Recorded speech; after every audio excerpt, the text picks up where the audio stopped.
Ce document est produit par l'Université Joseph Fourier Grenoble 1 en collaboration avec la région Rhône-Alpes et l'Université numérique francophone des sciences de la santé et du sport. Eh bien, bonjour à tous. Nous allons maintenant donc aborder l'étude du chapitre 4 de ce cours de physiologie cardiaque. Et ce chapitre va porter sur l'étude de la pompe cardiaque, du débit et de son contrôle. Nous avons en effet étudié au chapitre précédent le processus par lequel l'onde de dépolarisation va déclencher une onde de contraction qui parcourt tout le muscle cardiaque depuis les oreillettes jusqu'au ventricule. Pour chaque cellule cardiaque, et compte tenu de l'histologie des fibres musculaires cardiaques qui fonctionnent comme un syncytium, la contraction commence immédiatement après la dépolarisation pour se terminer environ 50 millisecondes après la fin de la repolarisation. Ces contractions vont produire des changements de pression dans les cavités cardiaques qui vont conditionner l'ouverture et la fermeture des valves et la mise en mouvement du sang dans les vaisseaux sanguins. Donc nous allons aborder successivement les phénomènes mécaniques du cycle cardiaque. Nous étudierons la courbe pression-volume du ventricule gauche. Nous verrons qu'il est possible d'enregistrer des bruits cardiaques et nous étudierons leur correspondance physiologique. Nous parlerons de la relation qui existe entre la longueur et la tension d'une cellule musculaire. Et enfin, nous parlerons d'un point très important qui est celui qui concerne le débit cardiaque et son contrôle.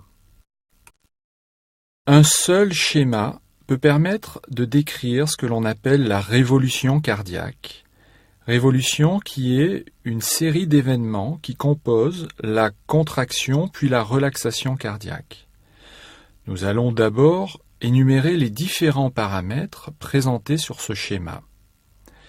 Retenez que ce schéma concerne ici le cœur gauche. On parlera de l'oreillette et du ventricule gauche. Un schéma assez semblable concernant le cœur droit pourrait être utilisé pour illustrer le cycle cardiaque.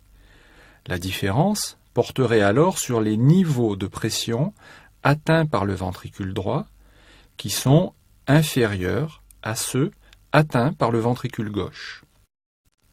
Pour illustrer cette différence ventricule droit-ventricule gauche, voici un schéma qui représente un cycle cardiaque où nous aurons illustré en rouge et de haut en bas les pressions aortiques, intraventriculaire gauche et intra-auriculaire gauche. Puis en bleu, les pressions enregistrées dans l'artère pulmonaire, la pression enregistrée dans l'oreillette droite et dans le ventricule droit.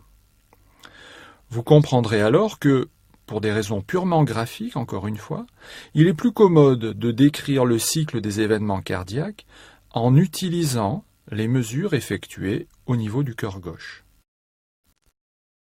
Dans la partie supérieure de ce schéma, nous trouverons un tracé d'un électrocardiogramme avec les différentes déflexions caractéristiques de la dérivation des deux et que vous connaissez maintenant. Puis, en dessous, nous trouvons un tracé d'un phonocardiogramme qui, lui, enregistre les bruits du cœur. Ce sont donc des bruits physiologiques sur lesquels nous reviendrons. Dans la partie médiane de ce schéma se superposent trois courbes de pression exprimées en millimètres de mercure. La pression aortique, aussi appelée pression artérielle, est illustrée en vert. La pression intraventriculaire gauche est-elle illustrée en orange et la pression intra-auriculaire gauche en jaune. Nous voyons que ces pressions vont fluctuer au cours d'un cycle cardiaque pour passer chacune d'entre elles par un maximum et par un minimum. Dans la partie basse de ce schéma se trouve la courbe de volume intraventriculaire exprimée en millilitres.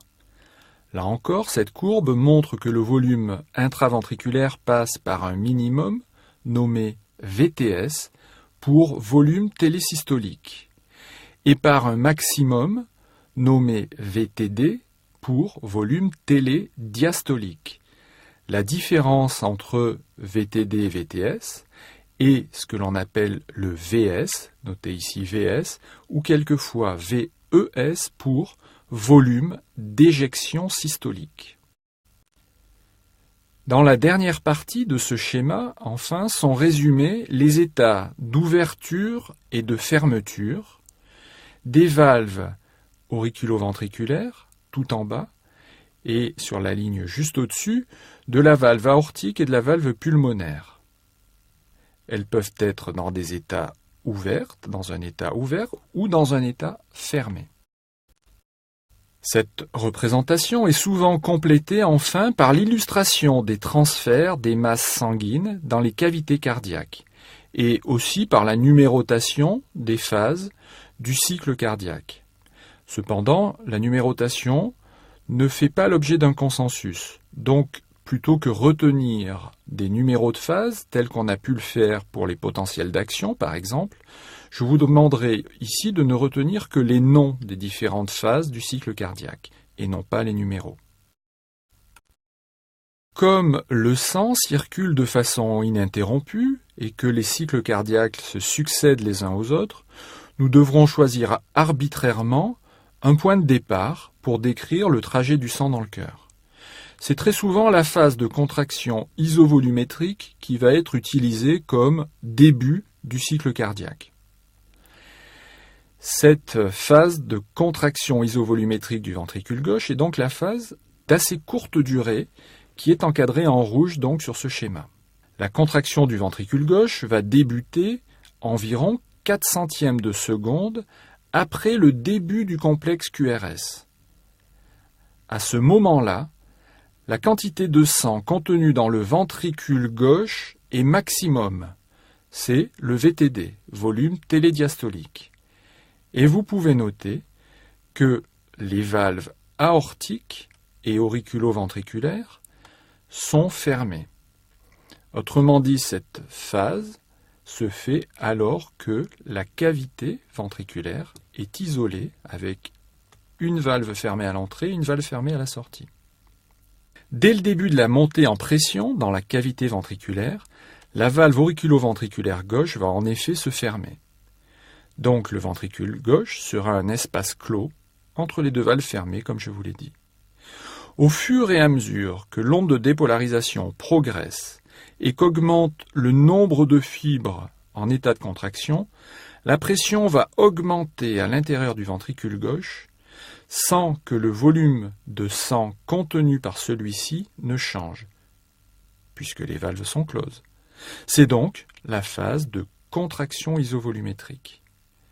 Contraction, car augmentation de pression, isovolumétrique, car pas de changement du volume. Pendant ce temps-là, que se passe-t-il au niveau de la pression aortique? Eh bien, la pression baisse, puisque le sang continue sa course vers la périphérie. Le sang contenu dans l'aorte continue d'être éjecté et progresse en direction des organes. Cette baisse de pression aortique va être brusquement interrompue lorsque la pression à l'intérieur du ventricule gauche va dépasser la pression aortique. Autrement dit, c'est un phénomène qui va signer la fin de cette phase de contraction isovolumétrique, puisque la différence de pression va entraîner l'ouverture de la valve aortique. Donc la phase de contraction isovolumétrique est excessivement courte. Elle se traduit par une baisse de pression aortique, une augmentation brutale de pression ventriculaire et un maintien du volume ventriculaire à un niveau donc stable. Lorsque la valve aortique va s'ouvrir, la contraction isovolumétrique va se terminer et le sang contenu par le ventricule va être éjecté dans l'aorte. Et notez que, à ce moment-là, la pression aortique sera à son niveau le plus bas. On parlera pour la pression aortique de pression artérielle diastolique. Donc, s'il faut résumer cette phase de contraction isovolumétrique, vous retiendrez qu'elle débute par la fermeture de la valve auriculo-ventriculaire gauche, qu'on appelle aussi valve mitrale, que cette contraction est dite isovolumétrique, ce qui signifie que le volume ventriculaire ne change pas, qu'au cours de cette phase, la pression aortique baisse, bien que la pression intraventriculaire augmente, et que c'est l'ouverture de la valve aortique qui va être induite par le fait que la pression intraventriculaire devient supérieure à la pression aortique, qui va signer la fin de cette phase de contraction isovolumétrique. Se produit alors, comme vous vous y attendez, l'éjection ventriculaire. Cette éjection ventriculaire va se faire en 2 temps. Le sang va s'écouler du ventricule gauche, ou va être plus exactement éjecté par le ventricule gauche dans l'aorte, tant et aussi longtemps que la valve aortique va rester ouverte. Pendant les 250 premières millisecondes environ de la phase d'éjection, la pression dans le ventricule gauche continue d'augmenter et reste supérieure très légèrement à celle de l'aorte. L'écoulement du sang va donc être lié à cette différence de pression. C'est ce que l'on appellera la phase active d'éjection. Puis, la pression intraventriculaire va commencer à diminuer. Malgré cela, le sang va continuer de se déverser dans l'aorte, de quitter le ventricule gauche. C'est d'autant plus surprenant que la pression dans l'aorte est légèrement supérieure à celle qui existe à ce moment-là à l'intérieur du ventricule gauche. Alors, comment est-ce que c'est possible? Eh bien, c'est possible tout simplement parce que le sang, lorsqu'il va être mis en mouvement au cours de la phase active d'éjection, va acquérir une certaine énergie. Et cette énergie va permettre ce mouvement de sang malgré à l'encontre d'une différence de pression. Cette deuxième phase d'éjection va être qualifiée de phase d'éjection passive. Pendant cette phase passive, l'écoulement du sang des veines pulmonaires vers les oreillettes augmente assez rapidement, entraînant une augmentation de la pression intra-auriculaire. Donc la pression en jaune va augmenter. La valve aortique ensuite va se fermer, ce qui bien évidemment va mettre un terme à la phase d'éjection. Lorsque le ventricule se vide de son sang, le volume ventriculaire va bien évidemment diminuer. Le volume ventriculaire diminue et va passer de son VTD, volume télédiastolique, à son VTS, volume télésystolique, volume en fin de systole, en fin de contraction, plus exactement en fin d'éjection. À la fin de la phase d'éjection, le volume persistant sera donc un volume minimum. Nous pourrons nous poser plus tard la question de savoir est-ce que ce volume minimum est égal à 0 ? Autrement dit, est-ce que le ventricule se vide complètement ? Nous reviendrons sur cette notion. En résumé, l'éjection ventriculaire débute par l'ouverture de la valve aortique. Elle se déroule en 2 phases successives. La première phase est active et elle est liée à la différence de pression entre le ventricule gauche et l'aorte, différence de pression générée par la contraction du ventricule gauche. La deuxième phase d'éjection est passive et elle est due à l'inertie de la masse sanguine. La fermeture de la valve aortique enfin va signer la fin de l'éjection ventriculaire. Va ensuite se produire une phase qui est qualifiée de phase de relaxation isovolumétrique ventriculaire. C'est à nouveau une phase qui est assez courte. Au moment où la valve aortique se referme, les fibres musculaires du ventricule gauche sont en pleine relaxation. Le ventricule contient encore un certain volume de sang, le VTS, le volume télésystolique, et les 2 valves sont fermées. Nous avons donc une relaxation sans possibilité de changement du volume, et donc une relaxation dite isovolumétrique. Pendant cette phase, la pression aortique décrit une remontée transitoire. C'est ce que l'on appelle l'onde dicrote, ou encore l'incisure catacrote, tel que c'est décrit sur ce schéma. Donc ce sont deux synonymes, onde dicrote ou incisure catacrote. Cette onde est attribuée à la fermeture de la valve aortique. On voit que la fermeture de la valve aortique va provoquer une petite remontée de pression dans l'aorte, et on verra que cette fermeture de valve aortique s'accompagne également de la création d'une turbulence, d'une vibration, qui va donner naissance à un des bruits cardiaques, le deuxième bruit cardiaque illustré ici sur le tracé du phonocardiogramme. Ne vous inquiétez pas, j'ai conscience de ne pas avoir encore décrit le premier bruit cardiaque, mais nous reverrons ces bruits un peu plus tard. Les courbes de pression de l'oreillette gauche et du ventricule gauche vont se croiser. Autrement dit, la pression intraventriculaire va devenir inférieure à la pression intra-auriculaire. En toute fin de phase de relaxation isovolumétrique, la pression intraventriculaire devient inférieure à la pression dans l'oreillette. Évidemment, ceci va entraîner l'ouverture de la valve auriculo-ventriculaire gauche, ou valve mitrale, et va donc signer la fin de la phase de relaxation isovolumétrique ventriculaire. En résumé donc, la phase de relaxation isovolumétrique débute lors de la fermeture de la valve aortique. Elle se caractérise par la relaxation des muscles ventriculaires alors que les valves sont fermées. Notez cependant que cette diastole ventriculaire, cette relaxation, était déjà présente lors de la phase d'éjection passive. Le ventricule n'attend pas la phase de relaxation isovolumétrique pour démarrer sa relaxation. Il commence sa relaxation au début de la deuxième phase d'éjection. L'onde de pression aortique décrit une remontée au cours de cette phase de relaxation isovolumétrique que l'on appelle l'onde dicrote.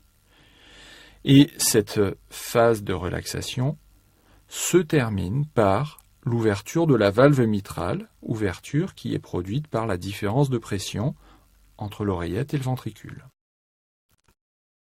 Le remplissage ventriculaire va alors pouvoir se produire. En effet, entre le moment où la valve mitrale s'ouvre, à la fin du relâchement isovolumétrique, et le moment où la valve mitrale va se refermer au début de la contraction isovolumétrique, l'oreillette gauche et le ventricule gauche vont pouvoir communiquer librement. Lorsque le cœur est au repos, autrement dit lorsque la fréquence cardiaque est faible, alors nous verrons que la durée de la relaxation ventriculaire est plus longue. Et lorsque la relaxation ventriculaire est longue, on va distinguer très nettement 3 phases de remplissage ventriculaire. Et nous allons, à la diapositive suivante, en décrire la première d'entre elles. La première de ces phases de remplissage ventriculaire est ce que l'on appelle la protodiastole. La protodiastole correspond à une phase de remplissage rapide du ventricule sous l'effet de la différence de pression importante qui existe à ce moment-là entre l'oreillette gauche et le ventricule gauche. Différence de pression importante, c'est peut-être en effet exagéré si l'on s'en tient à ce schéma. Mais cette différence de pression, en tout cas, sera suffisante pour permettre ce remplissage rapide. Vous voyez que cette phase de protodiastole est assez efficace en termes de remplissage, puisque sur le schéma du volume, sur la courbe du volume plus exactement, le VTS va augmenter assez nettement et on considère que c'est environ 80% du remplissage ventriculaire qui va se faire au cours de cette première phase. La deuxième phase correspond à ce que l'on appelle la mésodiastole. La mésodiastole est une phase dite également de diastasis. C'est une phase où les mouvements de sang entre l'oreillette gauche et le ventricule gauche sont pratiquement nuls. La courbe de volume intraventriculaires forment à ce moment-là un plateau. Les pressions intraventriculaires et intra-auriculaires s'égalisent au début de la mésodiastole, ce qui n'est pas forcément évident sur ce schéma encore une fois, puisque pour des raisons graphiques, on a préféré maintenir une certaine superposition entre la courbe orange et la courbe jaune. Quoi qu'il en soit, on peut s'étonner d'avoir une phase dite de remplissage ventriculaire, la mésodiastole en l'occurrence, phase au cours de laquelle il n'y a pas de mouvement de sang, et donc phase au cours de laquelle il n'y a pas de remplissage ventriculaire. Cette deuxième phase est donc un peu curieuse en ce sens que elle ne participe pas au remplissage ventriculaire. La courbe de volume nous l'indique bien en formant cette espèce de plateau. La troisième phase maintenant de remplissage ventriculaire correspond à la reprise de l'écoulement du sang sous l'effet de la contraction de l'oreillette. Cette dernière phase, la télédiastole, représente environ 20% du remplissage du ventricule. Elle permet 20% du remplissage du ventricule. La contraction de l'oreillette entraîne une élévation de la pression dans l'oreillette gauche, mais aussi dans le ventricule gauche, puisque la valve auriculo-ventriculaire est ouverte. Et donc cette phase de télédiastole se traduit par une reprise de l'écoulement et une augmentation de pression dans les deux cavités. Puis, l'oreillette gauche a fini de se contracter, elle commence à se relaxer, elle va donc se traduire, cette relaxation, par une baisse de la pression dans le ventricule gauche, baisse de la pression qui va suffire à un moment donné à fermer la valve auriculo-ventriculaire gauche et ainsi signer la fin de la phase de télédiastole. S'il faut résumer donc le remplissage ventriculaire en quelques mots, nous pouvons dire que la diastole ventriculaire se produit entre l'ouverture de la valve mitrale et sa fermeture. Est-ce que vous êtes d'accord avec cette proposition ? Non, pas tout à fait, j'en conviens, puisque nous l'avons dit précédemment, la diastole ventriculaire va démarrer un peu plus tôt, c'est-à-dire au début plus exactement de la deuxième phase d'éjection. Donc il convient de dire que le remplissage ventriculaire se déroule entre l'ouverture de la valve mitrale et sa fermeture, que ce remplissage ventriculaire se décline en trois phases, la protodiastole, la mésodiastole et la télédiastole, en retenant que la mésodiastole a ce site particulier qu'elle ne se traduit pas par un mouvement de sang dans le ventricule. Et enfin, nous retiendrons que la fin de la diastole, qu'on appelle la télédiastole, va ramener le volume ventriculaire à sa valeur maximale. On va se retrouver à ce moment-là avec un volume qui est égal au volume télédiastolique. Donc, comme je l'ai souligné, il existe une relative incohérence dans la description du remplissage ventriculaire avec la phase du milieu, la mésodiastole, au cours de laquelle il n'y a pas de remplissage. Alors, sans vouloir être finaliste, on peut s'interroger sur le rôle que va jouer cette mésodiastole dans la physiologie cardiaque. Cette phase va être, comme je vous l'avais dit précédemment, surtout évidente, surtout importante, lorsque l'on est à une fréquence cardiaque de repos. Et cette phase va avoir tendance à disparaître lorsque la fréquence cardiaque augmente. Nous avons sur ce tableau indiqué les valeurs en secondes de la durée d'un cycle cardiaque et les valeurs respectives pour ce cycle cardiaque de la durée de la systole et de la durée de la diastole. Lorsque nous sommes à fréquence faible, une fréquence de 75 battements par minute, qui est une fréquence dite de repos, ou lorsque notre cœur bat à une fréquence beaucoup plus élevée, qui est une fréquence de l'ordre de 200 battements par minute. Il faut noter que c'est une fréquence élevée que l'on rencontre seulement au cours d'un exercice physique intense et encore chez des sportifs entraînés. Nous voyons que la contribution de la systole et la contribution de la diastole à la diminution de la durée du cycle cardiaque n'est pas équivalente. En effet, une réduction de plus de 60% de la durée du cycle cardiaque se traduira par une réduction de 40% de la durée de la systole et par une réduction de près de 75% de la durée de la diastole. C'est donc surtout sur la durée de la diastole que l'on va récupérer le temps nécessaire à la diminution du cycle cardiaque lorsqu'il va falloir que notre cœur batte plus vite. On sait que c'est au cours de la diastole que le muscle cardiaque va être irrigué par le sang des artères coronaires. Et plus particulièrement, la portion sous-endocardique, la portion de muscle la plus proche des cavités, est une portion qui va vraiment n'être irriguée pratiquement que dans les périodes de diastole. Si la diastole devient trop courte, il y a un risque de mauvaise irrigation de cette zone du muscle cardiaque. De plus, le remplissage ventriculaire se faisant au cours de la diastole, si la diastole est trop courte, à fréquence très élevée, il y a un risque de mauvais remplissage. En réalité, on considère que, à condition que le retour veineux soit suffisant, le remplissage ventriculaire va se faire de façon correcte jusqu'à une fréquence de 180 battements par minute. De la fréquence de repos jusqu'à cette fréquence maximum, le débit cardiaque va augmenter parallèlement à la fréquence. Au-delà de cette fréquence maximum, le débit va rester stable, pourra même éventuellement diminuer. Et donc nous appréhendons ici une notion qui est qu'il existe une fréquence cardiaque maximum au cours de laquelle les phénomènes de remplissage et d'irrigation du muscle cardiaque ne seront plus suffisants pour continuer de permettre une augmentation de son débit. Vous aurez également noté que le schéma que je commente depuis plusieurs diapositives est notoirement incomplet en ce sens que les axes des abscisses et des ordonnées font défaut.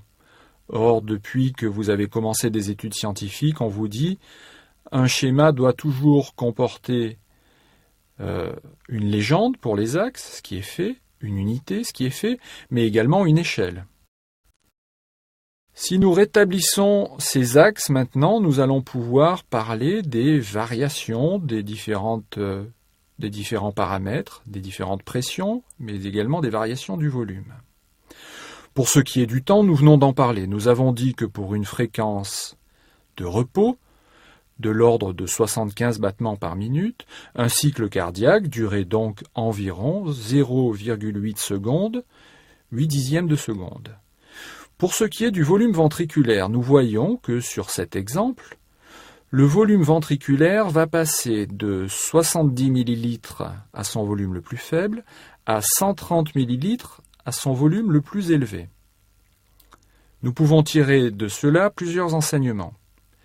Premier enseignement, question que nous nous sommes posée un peu plus tôt, est-ce qu'à la fin de la contraction, le ventricule gauche est ou pas complètement vide?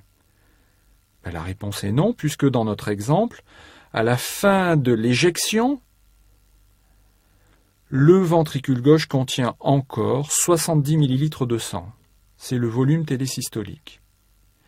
Deuxième enseignement, combien est-ce que le ventricule gauche est capable d'éjecter de sang en une contraction?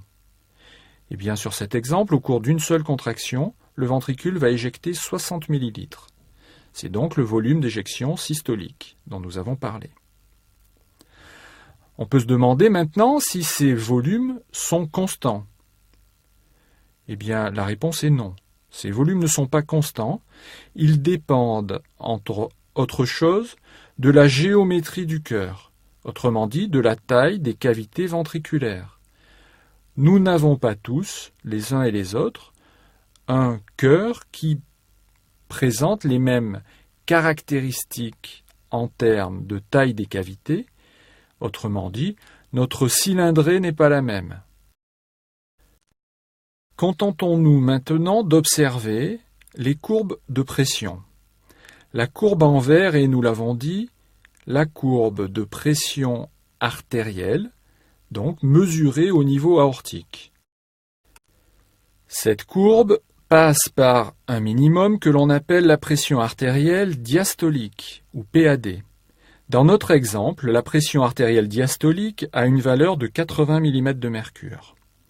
Cette courbe passe ensuite par un maximum, qui s'appellera évidemment pression artérielle systolique, et qui, dans notre exemple, a une valeur proche de 120 mm de mercure.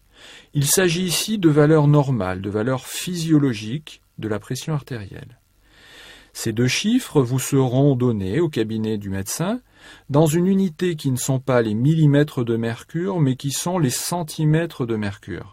En effet, le médecin, quand il prend votre pression artérielle, il vous indique un chiffre qui va être le chiffre de 12/8, par exemple, qui est une pression normale.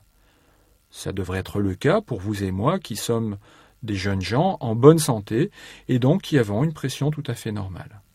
Notez que la pression artérielle diastolique est la pression à laquelle la valve aortique va être capable de s'ouvrir.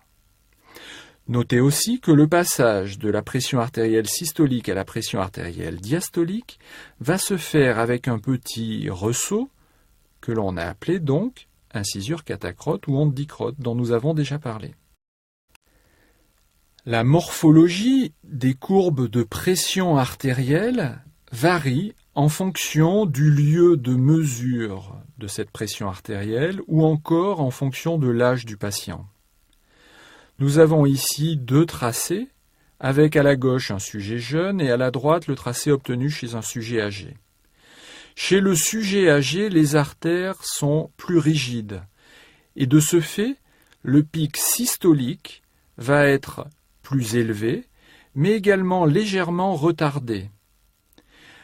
Et l'onde diastolique, en grisé, plus léger sur ce schéma, va être légèrement diminuée. Donc vous voyez que l'aspect de ces deux courbes sont effectivement très différentes. D'autres modifications de la courbe de pression artérielle pourront être observées dans différentes situations pathologiques. Là, ce n'est pas une situation pathologique, il s'agit de vieillissement physiologique. Notre pression artérielle, au cours du vieillissement, va effectivement présenter certaines variations. Bien entendu, les valeurs elles-mêmes de pression artérielle systolique et de pression artérielle diastolique peuvent varier. C'est ce que l'on appellera une hypertension artérielle en cas d'élévation de ces chiffres, ou au contraire, ce qui est peut-être plus rare quand même, une hypotension artérielle en cas de diminution de ces chiffres. Vous reviendrez sur ces notions de pathologie dans les années supérieures.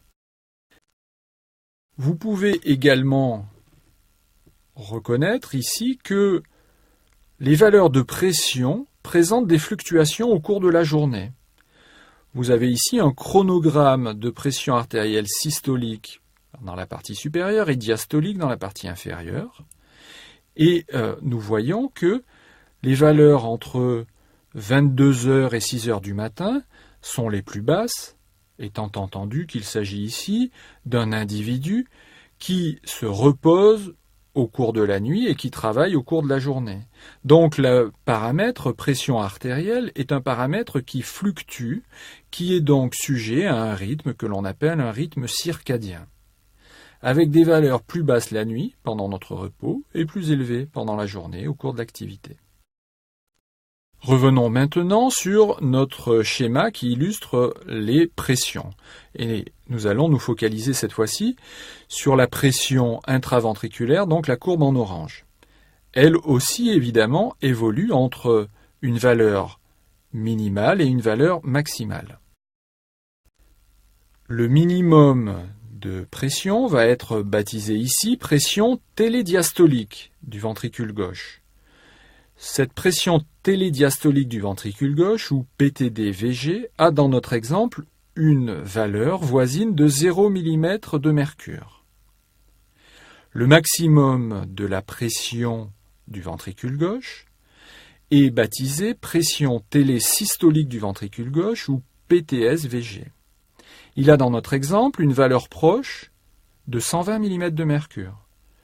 Et vous noterez tout de suite que cette valeur de 120 mm de mercure est semblable à la valeur de la pression artérielle systolique.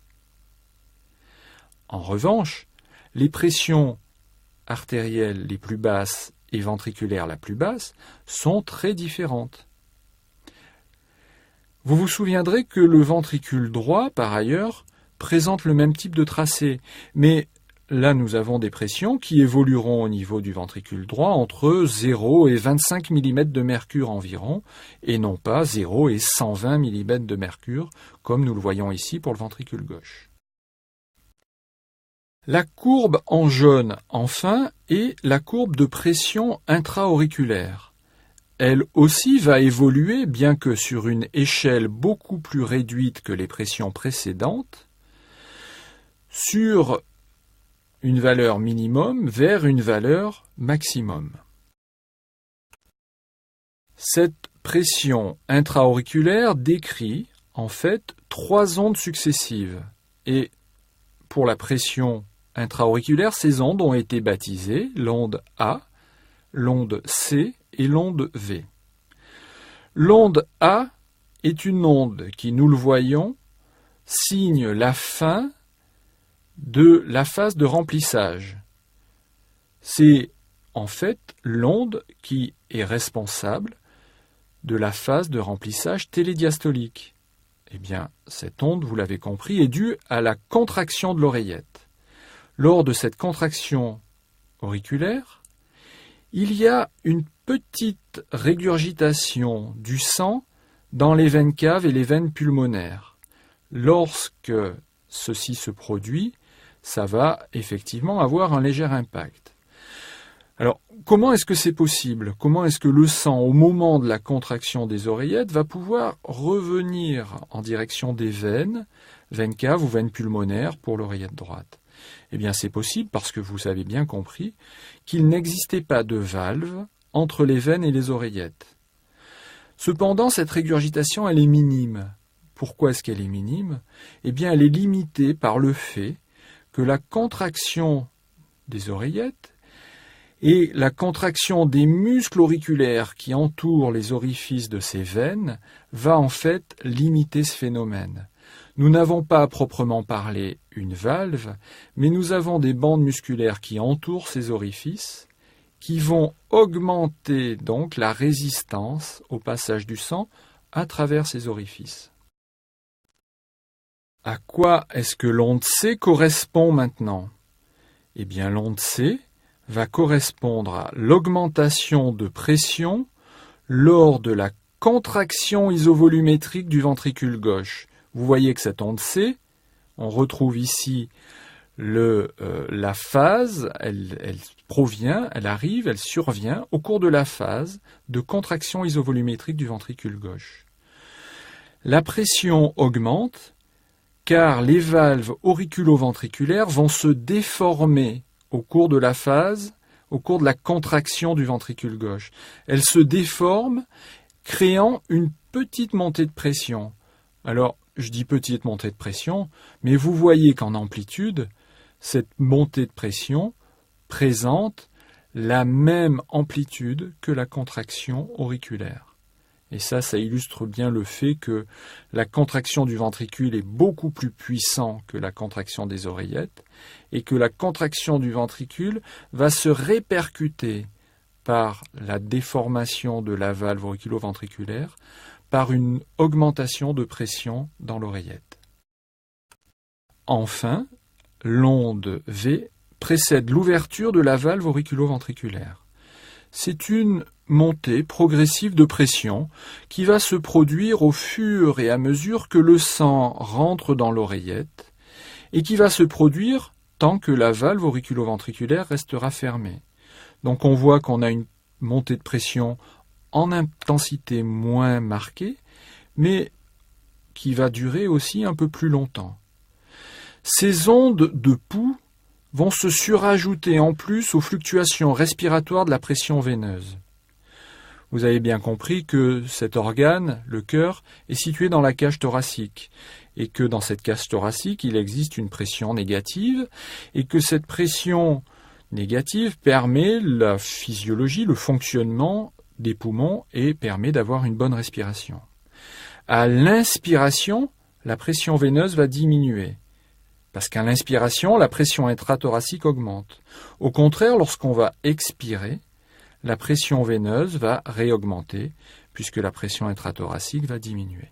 Donc, ça peut paraître un peu compliqué, ces variations de pression au niveau veineuse, mais c'est effectivement compliqué par le fait que, compte tenu du fait que ces pressions sont faibles, eh bien l'environnement, les variations de pression intrathoracique vont également modifier cette pression veineuse, cette pression intra-auriculaire, puisque c'est ce qu'on étudie ici. Voici dans ce tableau quelques exemples de valeurs moyennes et de valeurs normales de pression mesurées à différents endroits.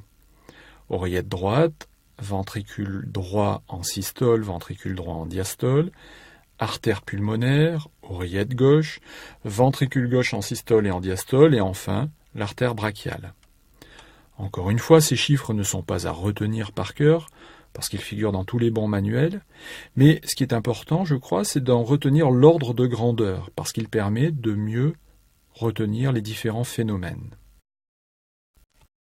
Pour rester dans les chiffres, il sera utile, à partir des valeurs de volume systolique et de volume télédiastolique, de calculer la fraction d'éjection, que l'on note FE, qui est en fait tout simplement le rapport, exprimé en pourcentage, du volume systolique par le volume télédiastolique.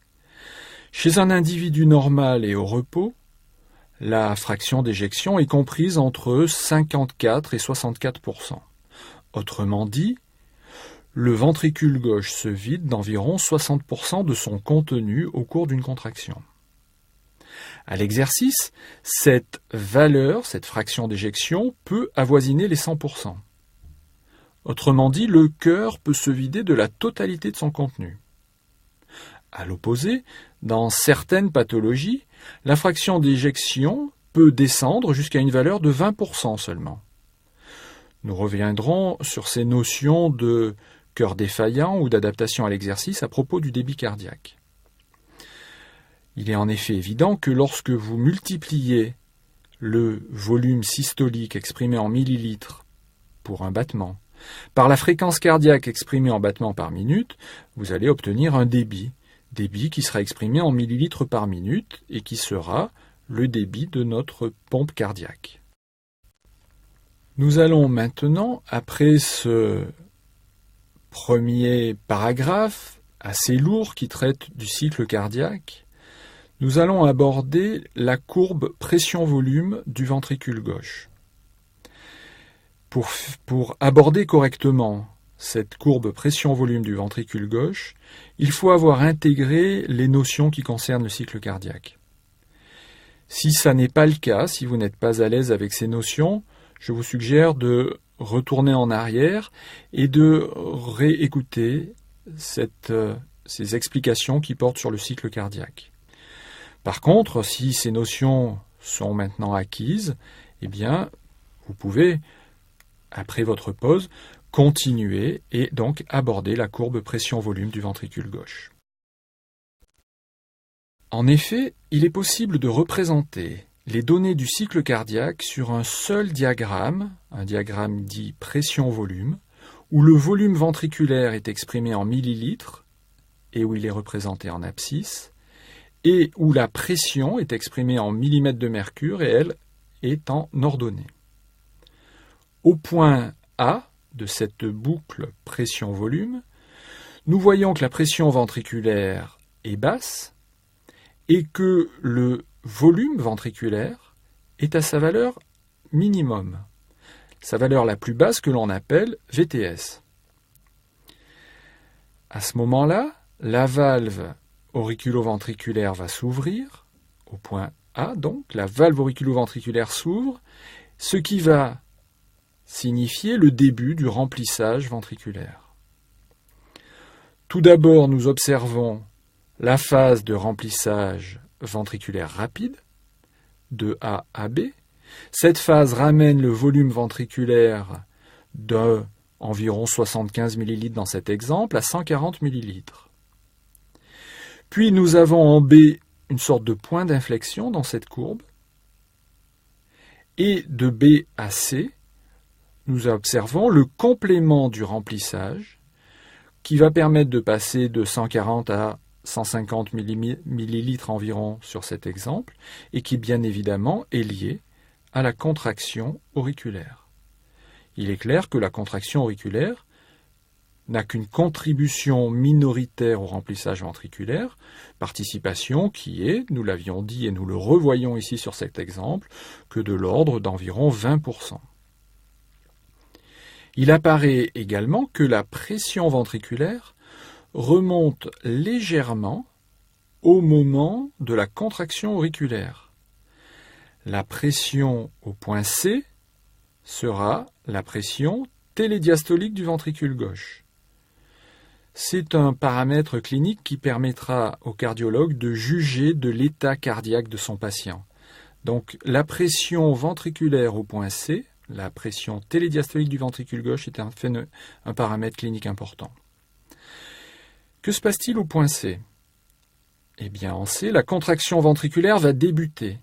Ceci va être responsable de la montée rapide de pression que nous observons. Le passage de C en D, en effet, est rectiligne et assez brutal. Cette montée de pression va se faire sans changement de volume. Le volume est au maximum, puisque le ventricule va être un espace fermé entre C et D.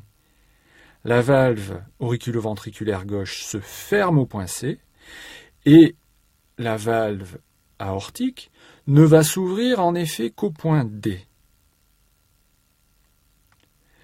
Donc C et D correspondent bien à la phase de contraction isovolumétrique. En D, la pression intraventriculaire va avoir une valeur d'environ 80 mm de mercure dans cet exemple. C'est la pression diastolique aortique physiologique. Chez un individu sain, c'est en effet la pression aortique la plus basse. Comme la pression intraventriculaire égalise à ce moment-là la pression dans l'aorte, nous allons avoir au point D, comme je vous l'ai dit, ouverture de la valve aortique.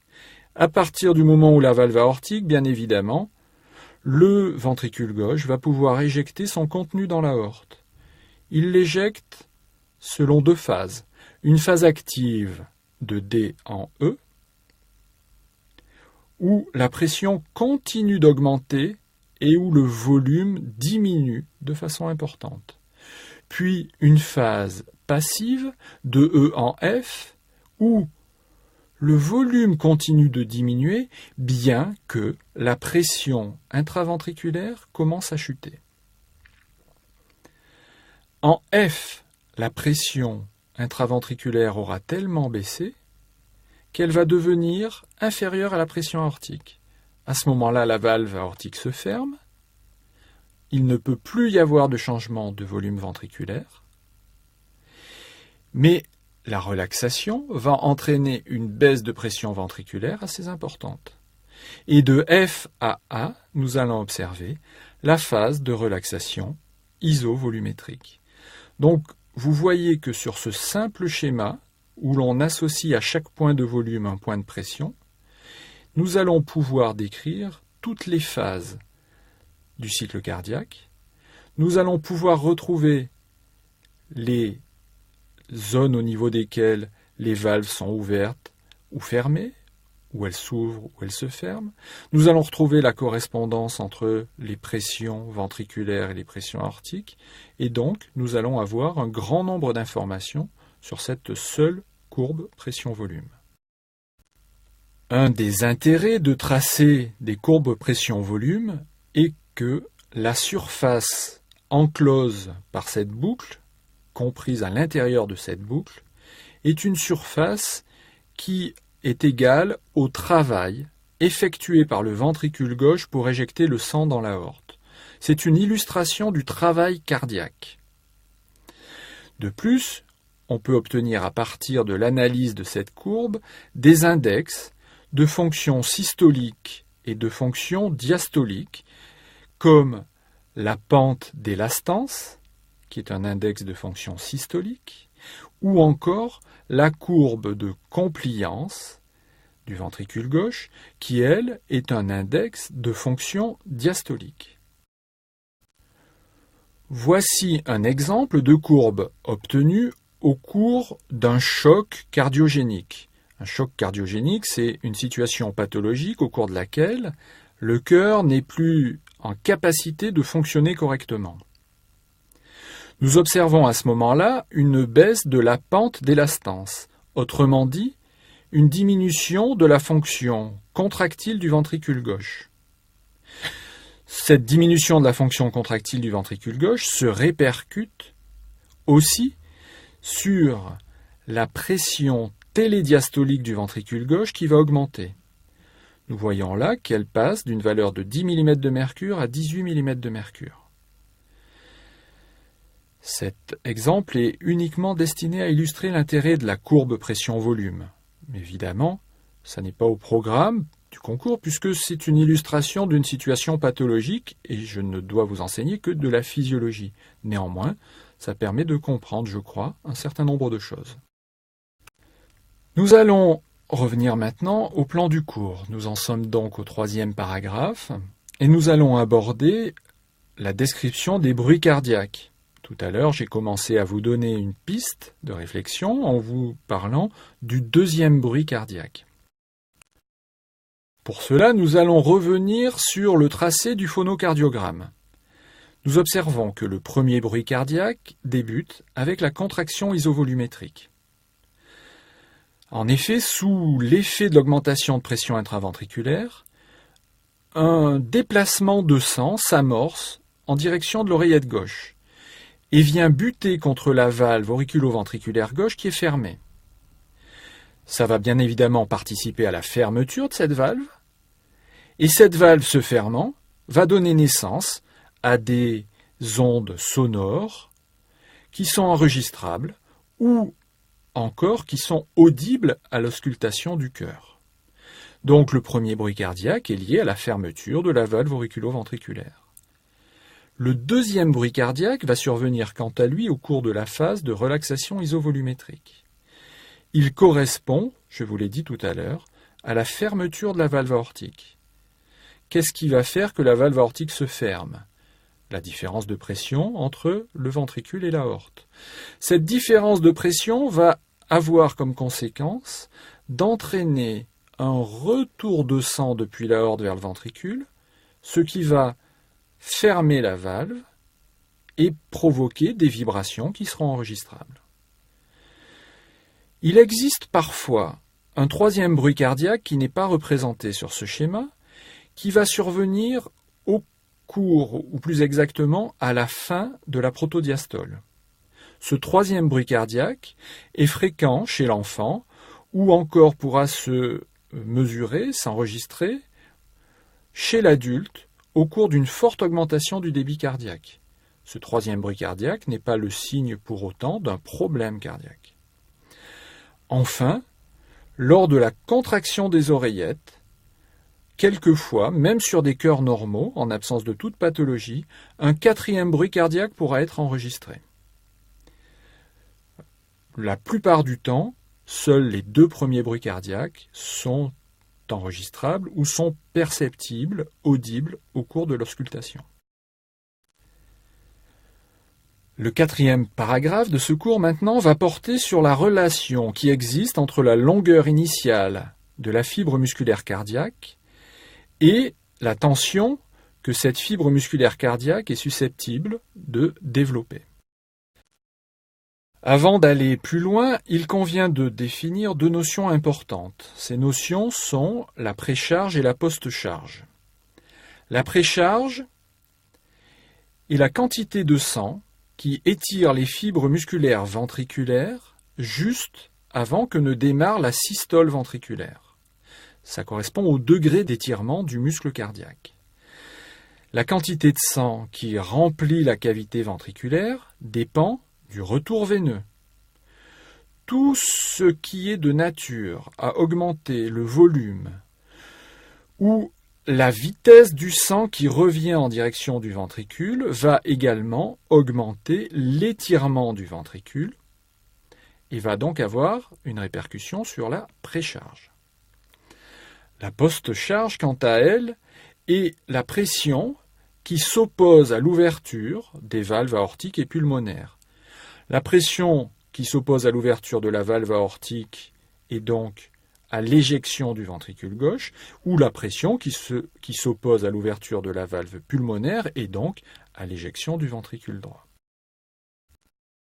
Voici un tracé réalisé à la suite d'une expérience effectuée il y a très longtemps sur un cœur de mammifère. C'est un cœur qui a été isolé du reste de l'organisme.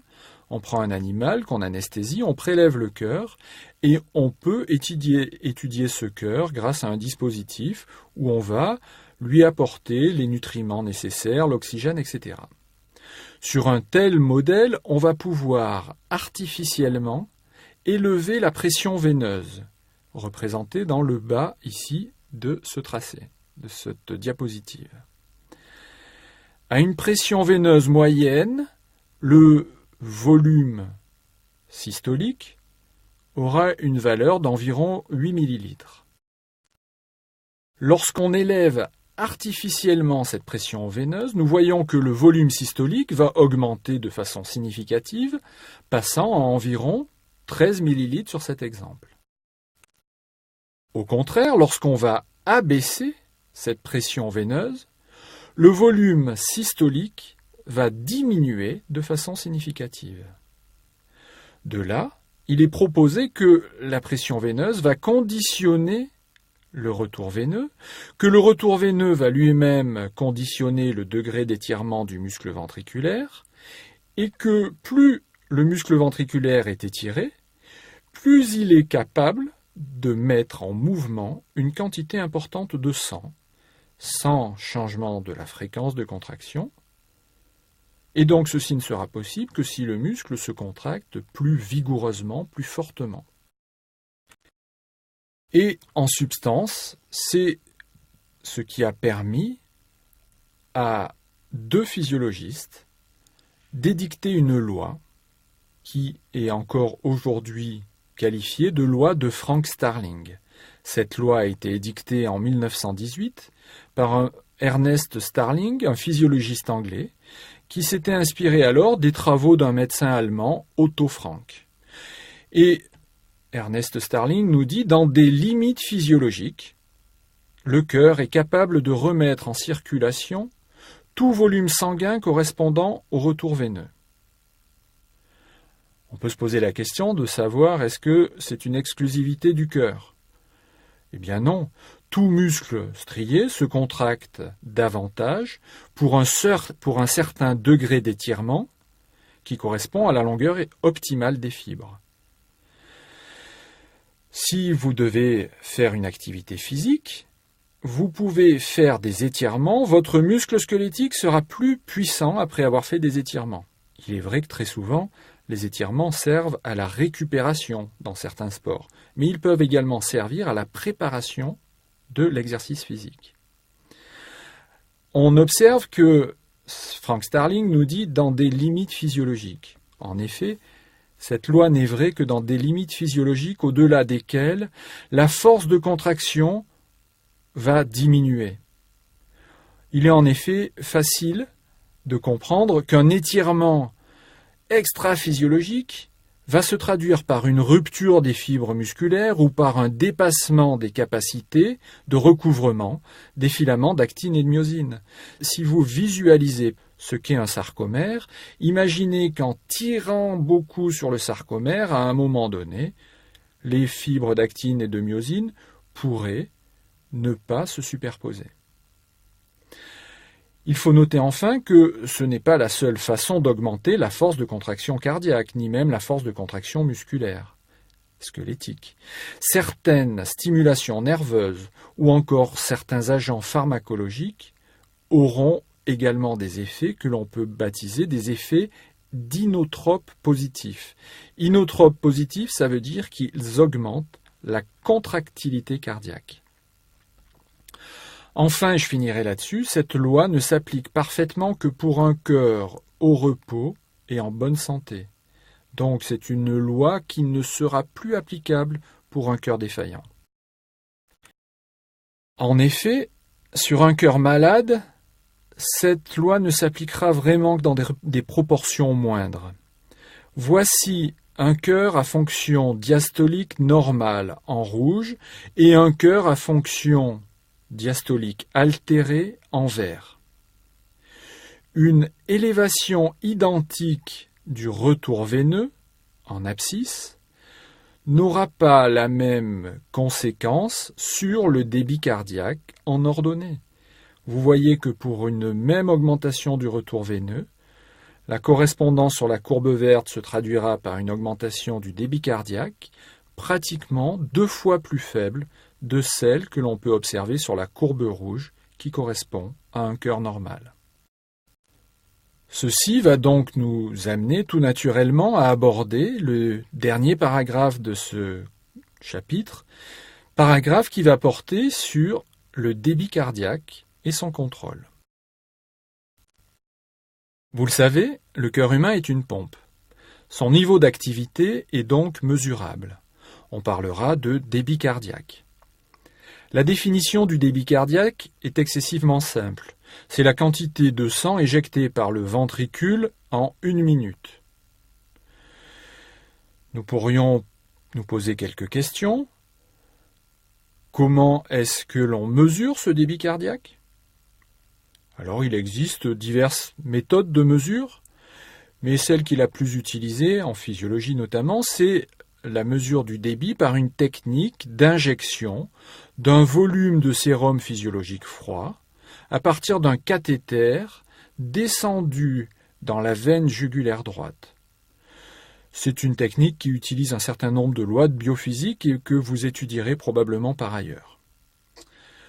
Ce qui m'intéresse, moi, est de me poser la question de savoir, quand on parle de quantité de sang éjectée par le ventricule, de quel ventricule est-ce qu'il s'agit ? Eh bien, retenez que, dans des conditions physiologiques, le débit du ventricule gauche et le débit du ventricule droit sont identiques.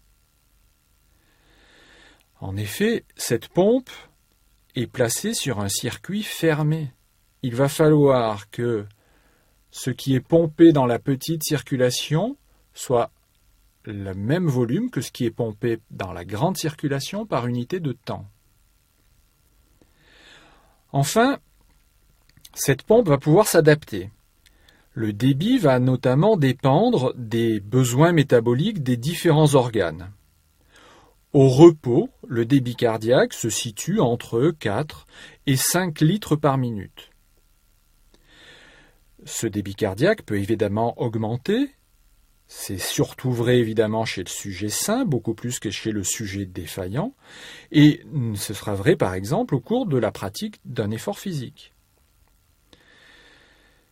Cependant, au repos, les besoins métaboliques ne sont pas les mêmes d'un individu à l'autre et vont dépendre notamment de sa corpulence. Pour cette raison, pour avoir un élément de comparaison indépendant de la taille et du poids des individus, la notion d'index cardiaque a été introduite. Cet index cardiaque tient compte de la surface corporelle. C'est la quantité de sang éjecté en 1 minute par le cœur par mètre carré de surface corporelle. J'ai indiqué sur ce schéma par mètre de surface corporelle, mais vous retiendrez qu'il s'agit évidemment pour une surface de mètre carré. Au repos, l'index cardiaque va se situer entre 2,5 et 4 litres par minute par mètre carré de surface corporelle. Il s'agit là d'une valeur normale moyenne.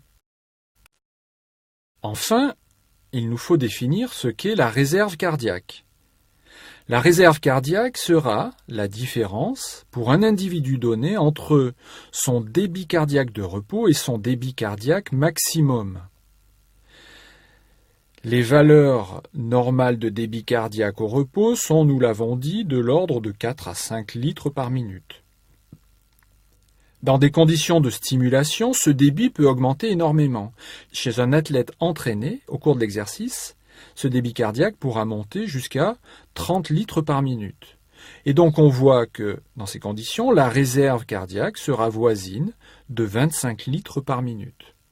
Là encore, nous ne sommes pas tous égaux, nous n'avons pas tous la même réserve cardiaque. Si nous revenons maintenant sur la définition du débit cardiaque et que nous l'illustrons sous forme d'une équation, nous voyons que ce débit cardiaque va dépendre de la fréquence cardiaque et du volume d'éjection systolique. De fait, tous les facteurs qui vont modifier l'un ou l'autre de ces deux paramètres vont influencer le débit cardiaque. Autrement dit, parmi les déterminants du débit cardiaque, nous allons trouver la fréquence cardiaque et le volume d'éjection qui lui-même est sous la dépendance de la précharge, de la postcharge et de la contractilité que nous avons définie précédemment. Commençons par le premier de ces déterminants qui est donc la fréquence cardiaque. Cette fréquence cardiaque est une spécificité d'espèce. On admet comme loi générale que la fréquence cardiaque est inversement proportionnelle à la taille de l'animal. La souris, par exemple, souris de laboratoire, qui est assez utilisée en physiologie ou en physiopathologie, dans les laboratoires de recherche, la souris aura une fréquence cardiaque de l'ordre de 500 battements par minute. Le rat, qui est un rongeur un petit peu plus gros, aura lui une fréquence cardiaque de l'ordre de 350 battements par minute. On estime que pour l'homme, la fréquence cardiaque moyenne est de l'ordre de 70 battements par minute. L'éléphant, quant à lui, aurait une fréquence cardiaque voisine de 30 battements par minute. Là encore, est-il besoin de vous le rappeler, ces chiffres ne sont pas à retenir par cœur, mais simplement retenez les ordres de grandeur.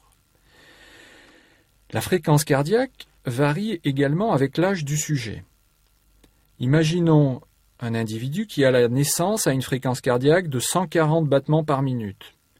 À 1 an, cette fréquence ne sera plus que de 110, à 10 ans de 90, à 20 ans de 75 battements par minute, et enfin à 60 ans de l'ordre de 65 battements par minute. Là encore, il s'agit d'ordre de grandeur, mais vous voyez qu'entre les premiers jours de la vie et l'âge de 60 ans, nous avons perdu près de la moitié du nombre de battements par minute.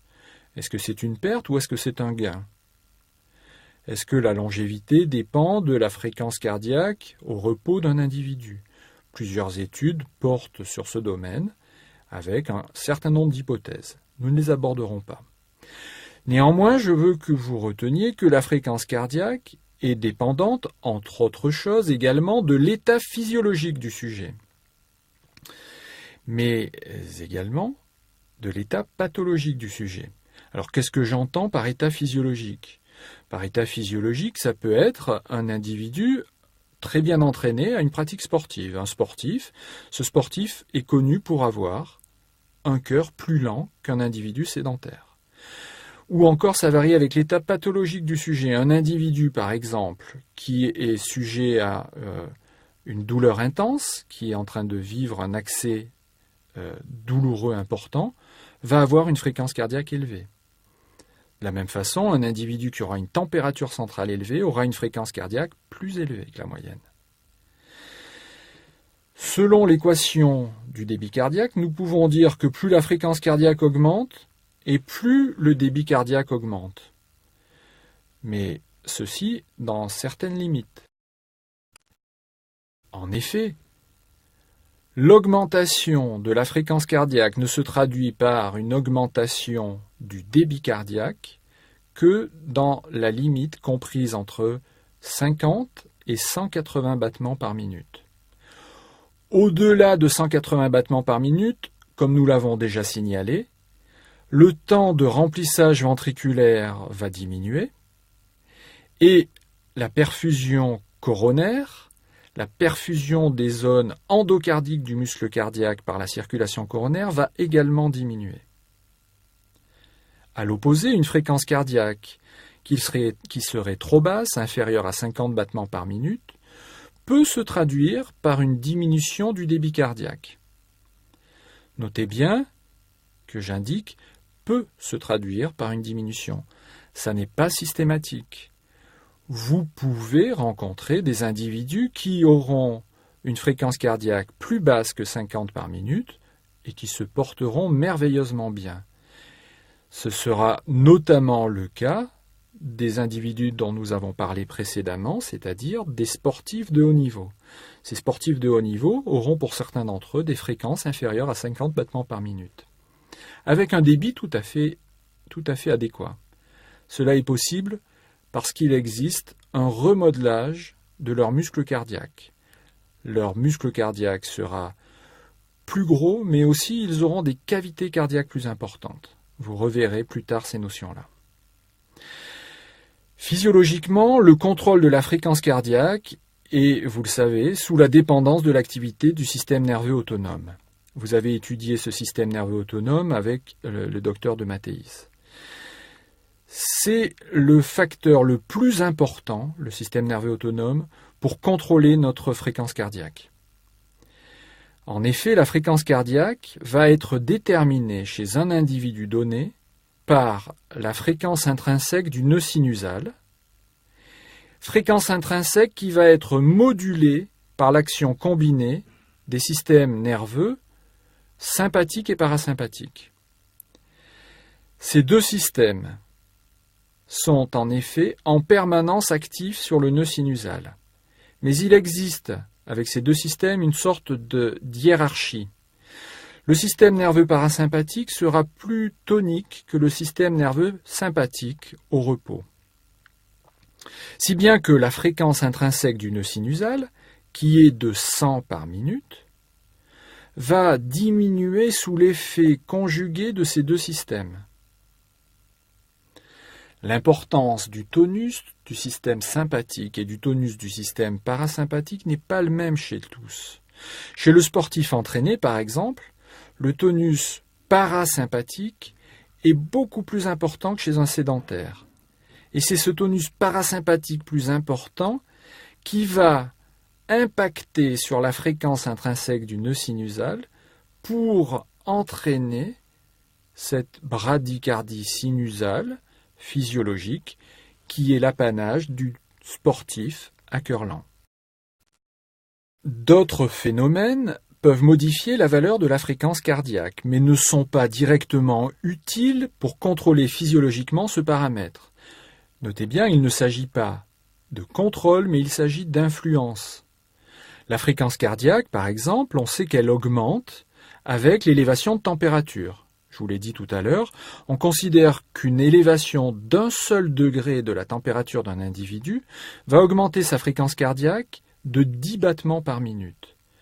Vous avez peut-être déjà constaté, lorsque vous étiez fiévreux, qu'un médecin a diagnostiqué votre problème.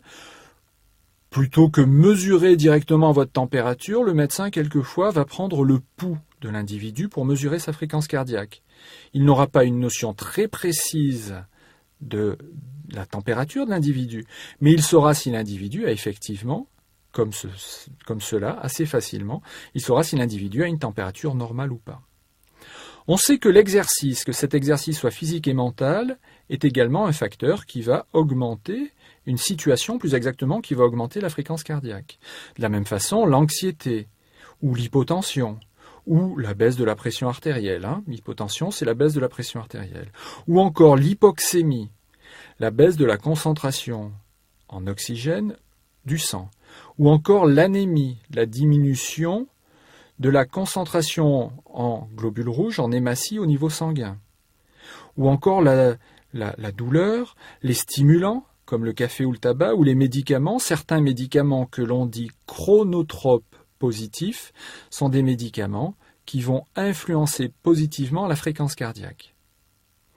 Donc, nous avons évoqué l'inotropisme pour la contraction cardiaque et nous évoquons maintenant le chronotropisme pour la fréquence cardiaque. Les facteurs qui diminuent la fréquence cardiaque sont par exemple les manœuvres vagales.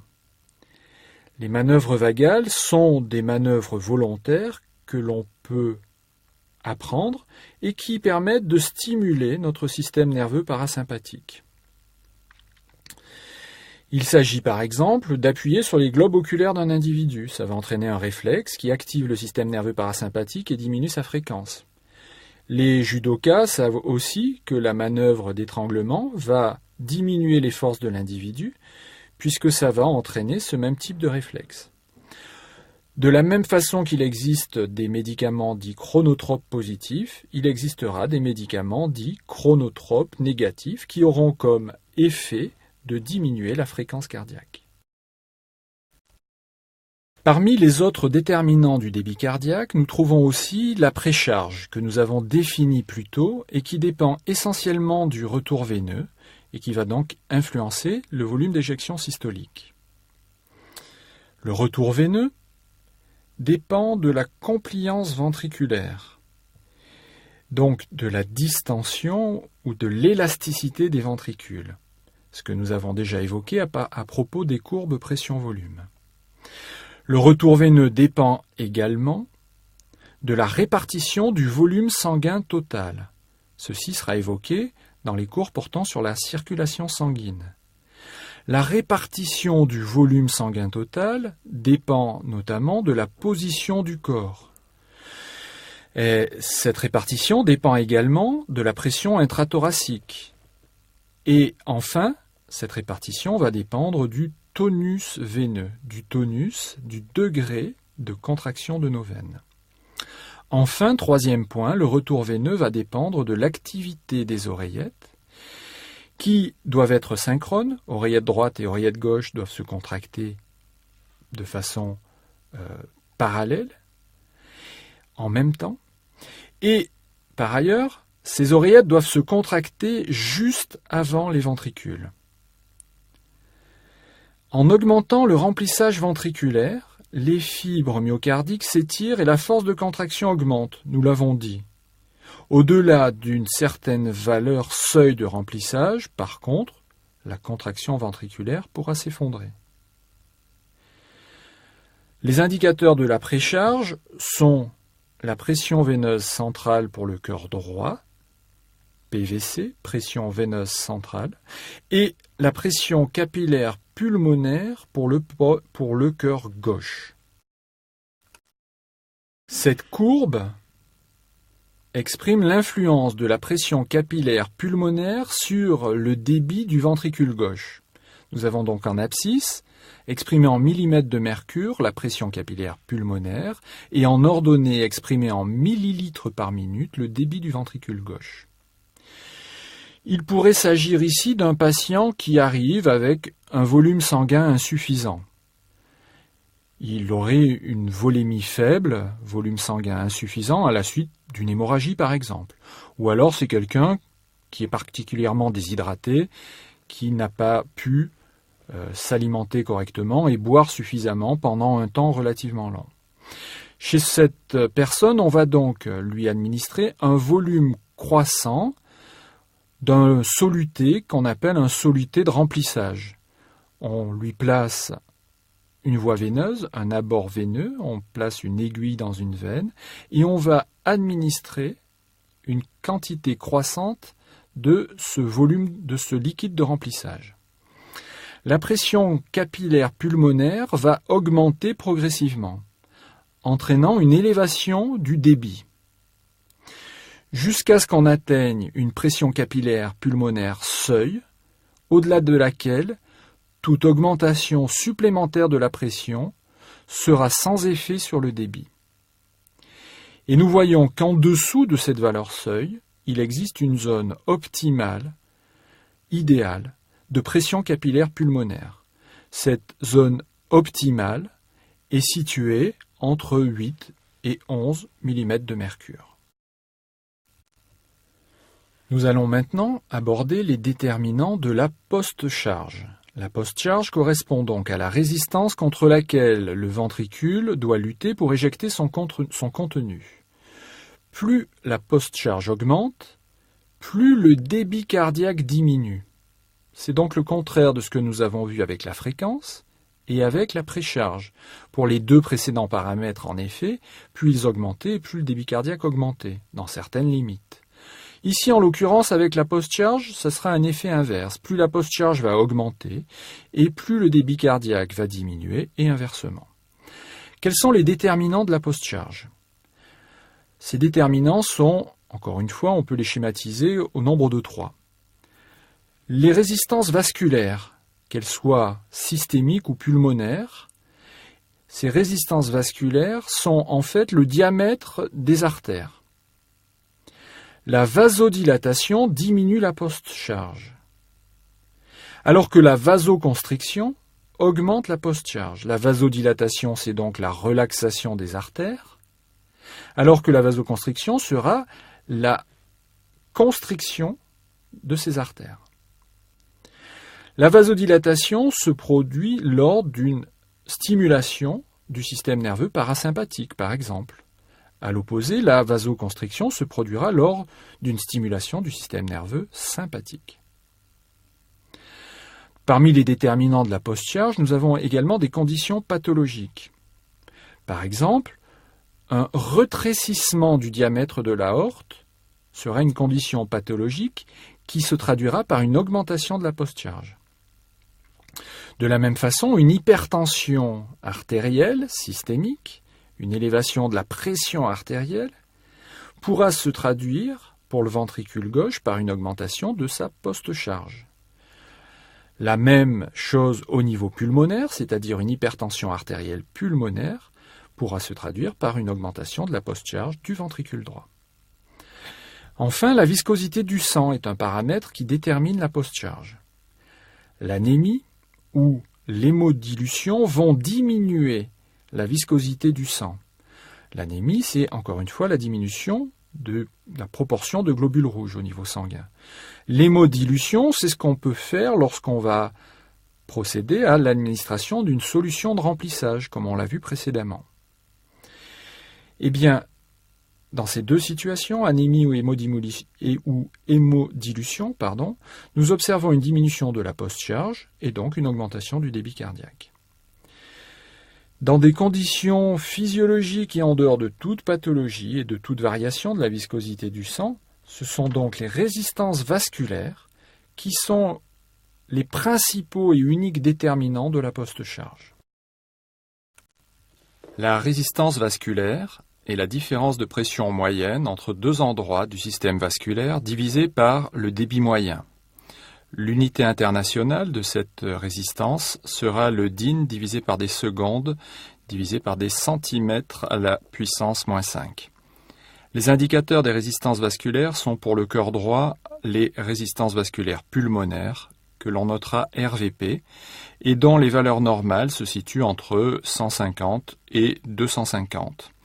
Et pour le cœur gauche, il s'agira des résistances vasculaires systémiques, notées RVS, dont les valeurs se situent entre 1000 et 1500. Nous retrouvons ici la notion selon laquelle le travail à accomplir pour chacun des deux ventricules pour parvenir à un débit identique n'est absolument pas équivalent. Le ventricule gauche devra fournir, comme vous le savez, un travail supérieur. Le déterminant suivant, maintenant, est la contractilité. Contractilité ou inotropisme. Il s'agit de la vitesse de raccourcissement de la fibre myocardique au moment de la systole. Quels sont les déterminants de cette contractilité elle-même? Les déterminants de la contractilité sont la contrainte pariétale, qu'on appelle également quelquefois pression transmurale. Toute augmentation de la contrainte qui s'exerce sur la paroi du ventricule gauche diminue la perfusion du muscle cardiaque par la circulation coronaire et donc sa capacité à se contracter. Nous avions déjà rencontré une situation au cours de laquelle la perfusion du muscle cardiaque par la circulation coronaire allait diminuer. Je vous le rappelle, c'est quand la fréquence cardiaque augmente de façon trop importante. L'état de la fibre myocardique et des artères coronaires sont également un déterminant de la contractilité. Toute altération du muscle ou toute altération des vaisseaux qui emmènent à ce muscle son alimentation aura des conséquences délétères sur la contractilité. Cela semble extrêmement évident. Enfin, l'environnement de la fibre myocardique, comme par exemple la disponibilité de l'oxygène, les concentrations dans les principaux électrolytes, potassium, calcium, sodium, etc., sont des conditions qui peuvent modifier la contractilité. Enfin, l'activité du système nerveux sympathique, ou l'activité de base, le tonus de base du système nerveux sympathique, va également conditionner la contractilité du muscle cardiaque. En effet, ce système nerveux sympathique, par l'action de la noradrénaline, sera à même d'augmenter la force de contraction, notamment, de ce muscle cardiaque. Les indicateurs hémodynamiques de la contractilité sont l'index du travail systolique du ventricule droit et l'index de travail systolique du ventricule gauche. C'est ce qui est représenté dans le petit tableau dans la partie inférieure de la diapositive et qui est noté IWSVG pour le ventricule gauche et IWSVD pour le ventricule droit. Vous voyez ici que les valeurs de ces index sont assez différents puisque pour le ventricule droit, nous avons des chiffres compris autour de 8 grammes par mètre divisé par mètre carré, alors que pour le ventricule gauche, nous avons des valeurs comprises autour de 50 grammes par mètre divisé par des mètres carrés. Bien évidemment, ces chiffres ne seront pas à retenir, mais c'est l'ordre de grandeur, encore une fois, qui importe. Nous avons annoncé dans le plan du cours que le contrôle du débit cardiaque serait abordé.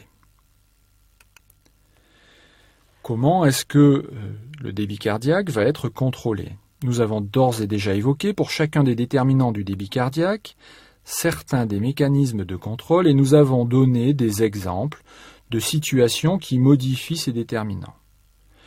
L'esprit de cette dernière partie du chapitre portant sur la pompe et le débit cardiaque sera de synthétiser, voire de préciser ces notions. Nous avons compris que le débit cardiaque dépendait de la fréquence et du volume systolique. La régulation de ces deux paramètres est sous la dépendance du système nerveux autonome, noté SNA, sur cette diapositive, mais également sous la dépendance de facteurs chimiques comme certaines hormones ou certains ions. Et dans le cadre des hormones et des ions, nous parlerons de régulation humorale. Cette double régulation présente des caractéristiques temporelles différentes. La régulation nerveuse est rapide, alors que la régulation humorale est lente. Le système nerveux a été, comme je l'ai déjà signalé, traité par ailleurs, et l'anatomie de ce système nerveux au niveau cardiaque a été traitée par le professeur Chaffanjon. Le système nerveux sympathique a un effet qualifié de chronotrope positif, donc il augmente la fréquence cardiaque, et il est souvent également qualifié de cardio-accélérateur. Ceci illustre le fait qu'il exerce un effet stimulant sur la fréquence de décharge du nœud sinusal, et donc par voie de conséquence sur la fréquence cardiaque. Le neuromédiateur du système sympathique est la noradrénaline.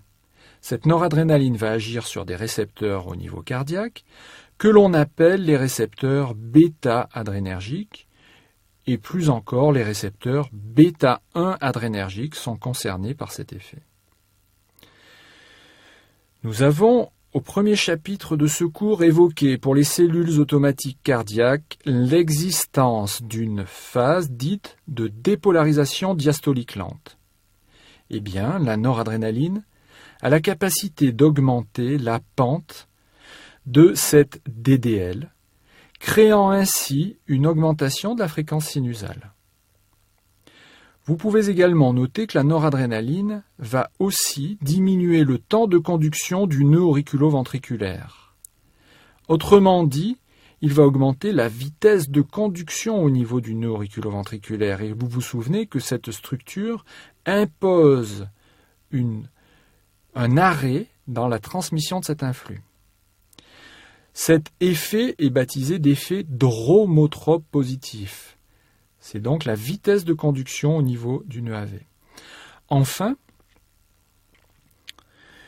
le système est également inotrope positif, c'est-à-dire que sous l'action de la noradrénaline, les cellules cardiaques, par l'intermédiaire des mêmes récepteurs exprimés au niveau des cellules automatiques, mais cette fois-ci ces récepteurs bêta-adrénergiques sont exprimés sur les cellules musculaires cardiaques, eh bien ces cellules vont répondre par une contraction qui est à la fois plus forte, mais aussi plus rapide, une contraction plus puissante et qui va se faire en un laps de temps plus court.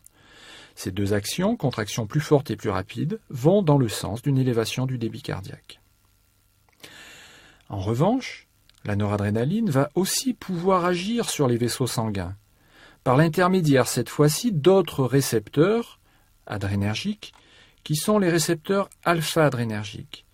Ceci va provoquer une vasoconstriction et donc une élévation de la post-charge.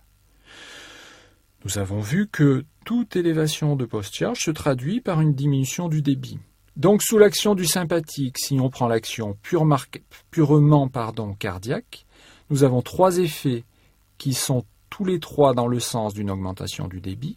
Et si nous prenons l'effet vasculaire, l'effet sur les vaisseaux de la noradrénaline, nous observons un effet qui irait plutôt à l'encontre d'une augmentation du débit. La résultante de tout cela est que le système nerveux sympathique est effectivement un système capable d'augmenter le débit cardiaque. Nous allons maintenant voir ce qu'il en est du système nerveux parasympathique.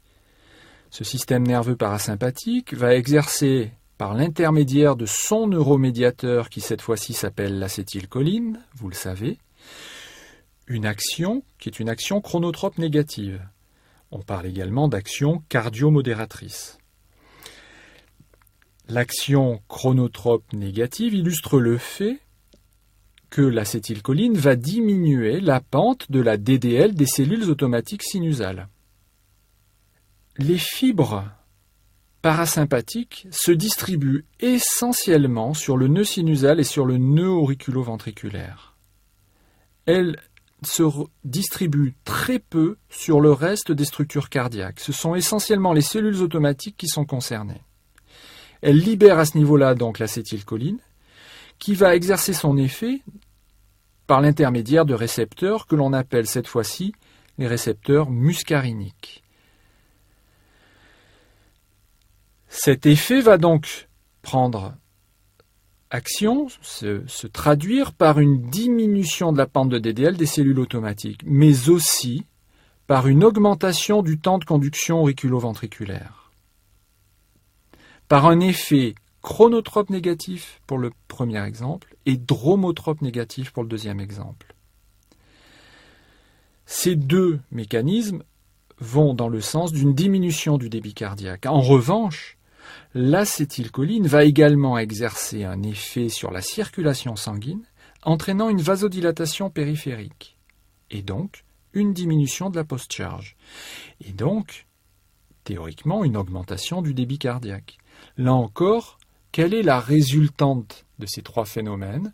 Eh bien, la résultante est que une stimulation parasympathique se traduira par une diminution du débit cardiaque, surtout sous la dépendance donc des deux premiers phénomènes décrits. Une stimulation parasympathique va entraîner, vous vous en souvenez sans doute, une diminution de la fréquence des influx du nœud sinusal qui pourra même interrompre la décharge du nœud sinusal et bloquer complètement la conduction du nœud auriculo-ventriculaire. Il y a provocation d'un arrêt cardiaque, puis réapparition d'une activité à une fréquence faible. C'est le phénomène d'échappement que nous avons déjà rapporté dans le chapitre 1 de ce cours et qui se traduit par la genèse des influx dans d'autres parties du système de conduction. La plupart du temps, c'est le faisceau auriculo-ventriculaire qui va prendre le relais donc et qui explique ce phénomène d'échappement. Abordons maintenant la régulation humorale, qui fait intervenir cette fois-ci des messagers chimiques qui seront soit des hormones, soit des ions. Ça rejoint un peu ce qu'on a dit précédemment, puisque, évidemment, le système nerveux va agir lui-même par l'intermédiaire de messagers chimiques. Mais ces messagers chimiques, lorsqu'il s'agit du contrôle par le système nerveux, sont libérés à proximité de l'organe, alors qu'ici, la régulation hormonale fait intervenir des hormones produites à distance qui vont arriver au niveau du cœur par l'intermédiaire de la circulation sanguine. Parmi les hormones, nous pouvons citer les catécholamines, qui sont largement représentées par l'adrénaline. L'adrénaline est une hormone qui est sécrétée par une glande située au-dessus du rein, que l'on appelle la médullosurrénale, et qui appartient au système nerveux sympathique, vous l'avez étudié. Eh bien, l'adrénaline va mimer au niveau cardiaque les effets de la noradrénaline. La régulation humorale fait également intervenir un autre système que l'on appelle le système rénine-angiotensine. Ce système rénine-angiotensine, on va vous en parler également dans le cours de physiologie rénale. C'est un système qui va être activé lors de la baisse de pression au niveau de l'artère rénale. Et le médiateur de ce système est l'angiotensine 2, qui est un agent vasoconstricteur assez puissant. Enfin, on peut citer également la thyroxine. La thyroxine est une hormone thyroïdienne qui est responsable d'une tachycardie et d'une élévation de la pression artérielle par le biais d'une augmentation de la consommation d'oxygène. Vous avez des personnes qui ont des activités thyroïdiennes supérieures à la normale et qui ont des concentrations de thyroxine circulante très importantes, plus importantes que la norme. Ceci va avoir des conséquences cardiaques et cardiovasculaires. Enfin, nous pouvons parler du facteur natriurétique auriculaire. C'est quelque chose qui est assez intéressant en physiologie, je trouve, puisque c'est une hormone qui est produite elle-même, qui est produite plus exactement par le cœur lui-même. C'est le cœur qui est capable de produire cette hormone en réponse à la dilatation du muscle cardiaque. Et donc, nous illustrons ici une nouvelle fonction du cœur. Nous avons parlé de sa capacité à s'auto-activer, de sa fonction pompe, etc. Eh bien, nous abordons ici, très rapidement, la notion selon laquelle le muscle cardiaque présente une activité de type endocrinienne. Ce facteur natriurétique auriculaire va agir sur le rein pour diminuer le volume sanguin, diminuer la volémie donc, ce qui se traduira par une diminution de la pression artérielle et donc par une diminution du débit cardiaque. Pour assurer un fonctionnement physiologique, il faut que le rapport des concentrations ioniques, enfin, intra- et extracellulaires, autrement dit des concentrations en calcium, potassium, sodium, chlorure, etc., à l'intérieur de la cellule et dans le liquide interstitiel, il faut que ces concentrations soient à l'équilibre. Ainsi, l'hypocalcémie va se traduire par une modification de l'activité cardiaque. L'hyperkaliémie ou l'hypokaliémie auront également des répercussions.